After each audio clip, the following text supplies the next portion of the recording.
Right, we're gonna have a look in this phase of the accessory work here at this tricep, okay? So I'm gonna go over the entire tricep in one shot, okay? So we're looking at a single arm, bent over, dumbbell row, and we're gonna add some sexy bits on it, okay, with the band, make it a little bit more challenging and tougher, okay? First and foremost, I want you to check my position out before we get going, okay? So I see there's a few common issues that I see with this on a very regular basis, that people struggle to get the best and most amount of activation from the work that they're doing, okay? We want to be as productive and as efficient as possible with our time and effort, okay? Check this out. So, for a bent over row, I'm going to show you first where I want my position, okay? So, let's take a side profile on this first of all, right?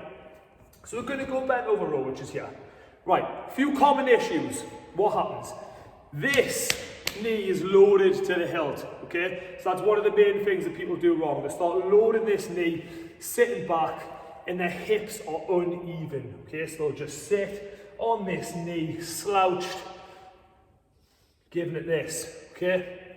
Right, lazy, okay? My core's crushed, all the weight's on here, my hips are uneven, my arm isn't distributed properly, so I'm not getting the best benefit and the most advantageous position of my shoulder blades and scapula, okay? So check this out. So this is the correction. So what I want to do, this hand wants to be where most of the weight is. So check it out. So I'm here.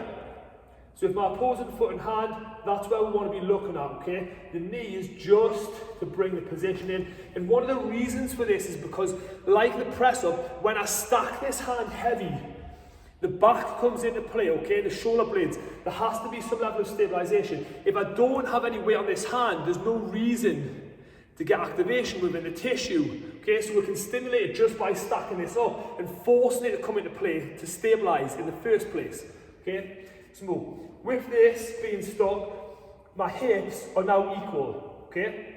So they're level, yeah? So have a look from the side here.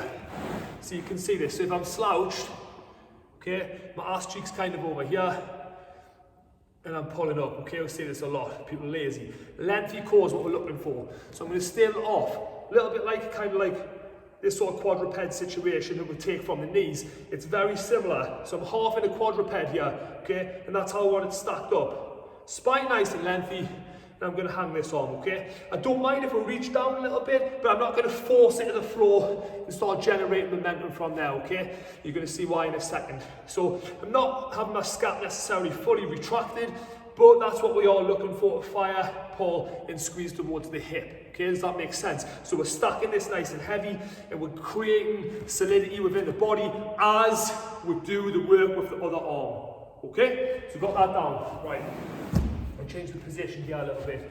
So this is where I'm going to be, and I'm going to take that position. Now, a lot of people were going to roll to the chest. Okay, so look at my elbow position.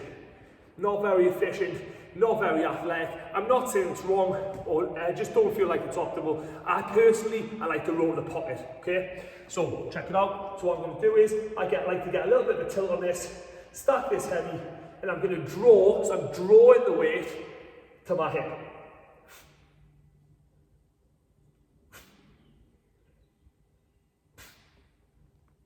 And that's how I like it to operate, okay?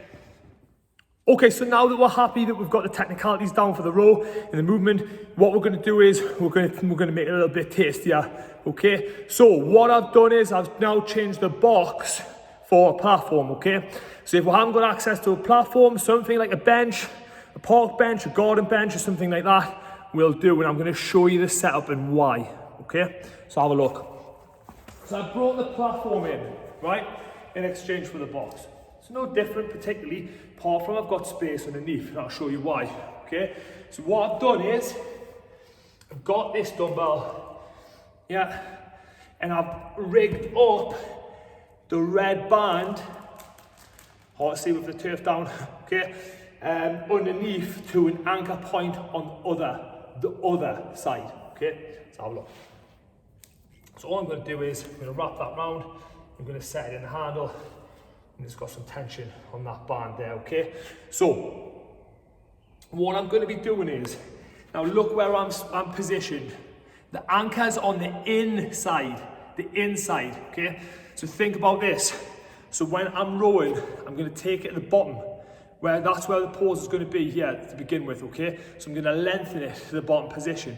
That means the band's going to want to be pulled across, which means we're going to get much better activation within the rotor cuff, shoulder, and I'm going to have to prise that outwards as I perform the movement, otherwise I'm going to get dragged across, okay?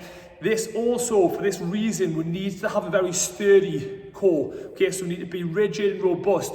Don't be lazy, which is what I was saying beforehand with the coaching cues for the technicality. Don't crunch that core and allow that rotation. We are being anti-rotation, so we're not allowing the rotation to happen, and we're going to activate against the band and perform our work while the band's in play, okay? So have a look.